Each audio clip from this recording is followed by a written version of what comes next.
Bienvenidos a Programación para Analítica Descriptiva y Predictiva. Cuando trabajamos con datos es fundamental que cada columna tenga el tipo de dato correcto. Si una columna tiene un tipo de dato incorrecto, puede causar errores en el análisis, así como consumir más memoria. Este tema ya lo vimos en la clase sobre problemas de tipos de datos. Los datos categóricos pueden ser un texto o un número, como ya lo vimos en las sesiones anteriores. Esto significa que cuando se carga un conjunto de datos en un data frame con pandas, puede suceder que se defina una columna como object para texto o un entero de tipo 64. Sin embargo, este tipo de datos sería incorrecto, ya que ocuparía más memoria.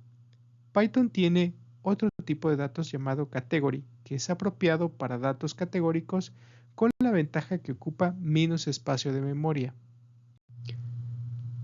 Para verificar la cantidad de datos que ocupa un dato incorrecto, podemos utilizar este método definido en pandas, el cual, si este parámetro es verdadero, entonces va a tomar en cuenta tanto los datos de tipo object como los datos de tipo category. Posteriormente podemos usar esta función para calcular la suma total de la cantidad de bytes que ocuparía cada columna.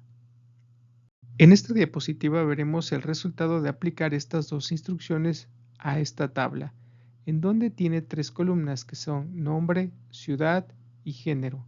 Si nos enfocamos en ciudad y género, que son las columnas que contienen datos de tipo categórico, vemos que Pandas automáticamente le asignó el tipo de datos object.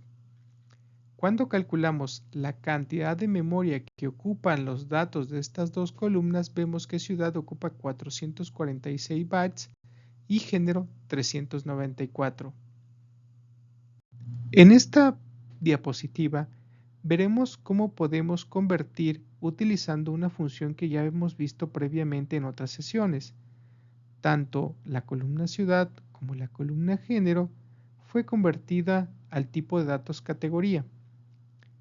Aquí vemos que volvemos a imprimir esta tabla y ahora tenemos categoría y categoría.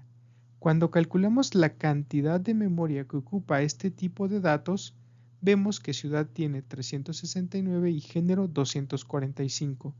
Si tomamos en cuenta los resultados anteriores, vemos que ciudad pasó de 446 bytes a 369, género pasó de 394 a 245.